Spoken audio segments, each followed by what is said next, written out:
अब जौनपुर में कब्रिस्तान के बीचों बीच आधी रात अचानक प्रकट हुआ शिवलिंग। शिवलिंग मिलते ही चीखने लगे मौलवी मौलाना।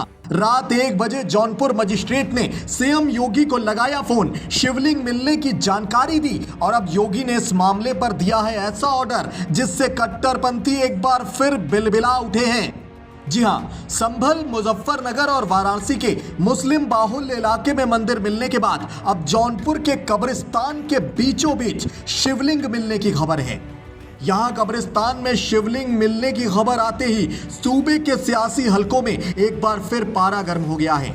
आपको यहां यह भी बता दें कि इस मामले का खुलासा तब हुआ जब एक पक्ष के लोग शिवलिंग को सुरक्षित करने के लिए वहां दीवार करवाने की मांग को लेकर शहर कोतवाली पहुंचे थे। मामले की जानकारी मिलते ही पुलिस और प्रशासन के अधिकारियों ने मौके का मुआयना किया। हिंदू पक्ष का दावा है कि यह शिवलिंग 150 साल से ज्यादा पुराना है, तो वहीं मुस्लिम पक्ष ये दलील दे रहा है कि यह शिवलिंग 20 साल पुराना ही है और यहाँ कभी कभी पूजा होती है।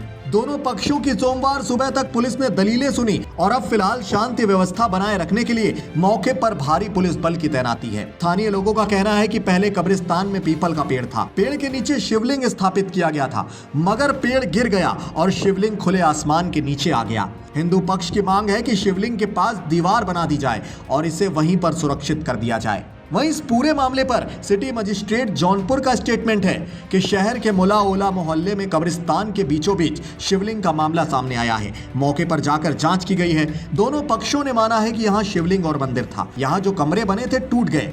वर्तमान में शिवलिंग खुले में है। हिंदू पक्ष के लोग वहां कुछ निर्माण कराना चाहते हैं। मौके पर शांति व्यवस्था के लिए पुलिस बल की तैनाती की गई है।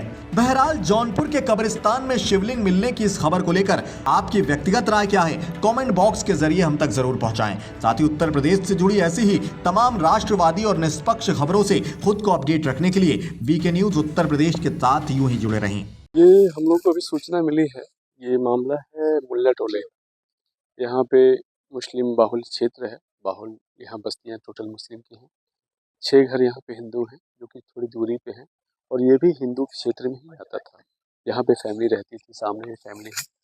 तो ये सब हम लोगों को जानकारी मिली है कि यहाँ एक शिवलिंग जो कि पीपल के पेड़ में ही था, ये जो कि पहले के ज़माने में आज के, और ये शिवलिंग देख के भी लगता है कि कम से कम 1000 साल पुराना होगा। जो कि पहले के शिवलिंग जो बनाए जाते थे वो एक ही खंड शिला होती थी, पीपल के पेड़ में ही। जो कि पीपल का पेड़ जब छोटा रहा होगा तब इसकी स्थापना की गई होगी, तो धीरे धीरे पीपल का पेड़ इसको कवर कर लिया। तो ये पीपल का पेड़ जब गिरा है तो ये मूर्ति सामने आई है। कई बार ये खंडित हो चुकी है। हाँ, खंडित तो है, ये देखिए खंडित तो की गई है, ऐसा लग रहा है कि खंडित की गई है। हो सकता है पीपल के पेड़ से भी पेड़ गिरा हो तो भी खंडित हो सकता, जो कि काफी वजन होता है उसमें, कुछ ऐसे तत्व रहे होंगे आसपास, वो उसको खंडित कर सकते हैं। देखिए ऑब्जेक्शन तो अभी, अब तो आप बता भी जैसे अब तो आप कह भी सकते हैं कि हमारी जमीन अभी इस सरकार के पहले आप ऑब्जेक्शन भी नहीं कर सकते थे।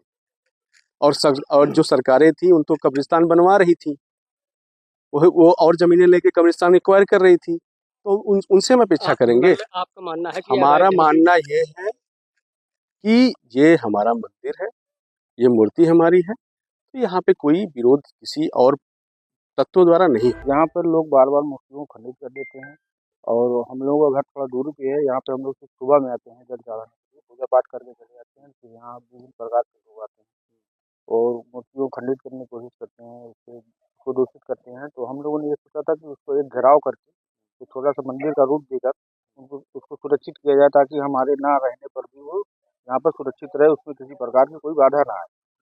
और सर ये पूजा पाठ यहाँ पे सदियों से होती आ रही है। यहाँ एक बहुत विशाल मान लीजिए 8 फीट मोटा यहाँ पे एक पीपल का पेड़ था और उसके बाहर गणेश जी की एक मूर्ति रखी हुई थी, एक राधा कृष्ण की छोटी मूर्ति थी। ये हमारे पूर्वजों के हिसाब से पिताजी बताते थे। तो वहाँ पे लोग पीपल के पेड़ में जल देते थे और गणेश जी की पूजा अर्चना होती थी।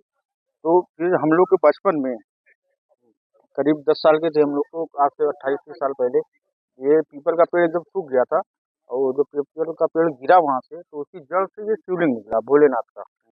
वीके न्यूज उत्तर प्रदेश उत्तराखंड, सच का सारथी।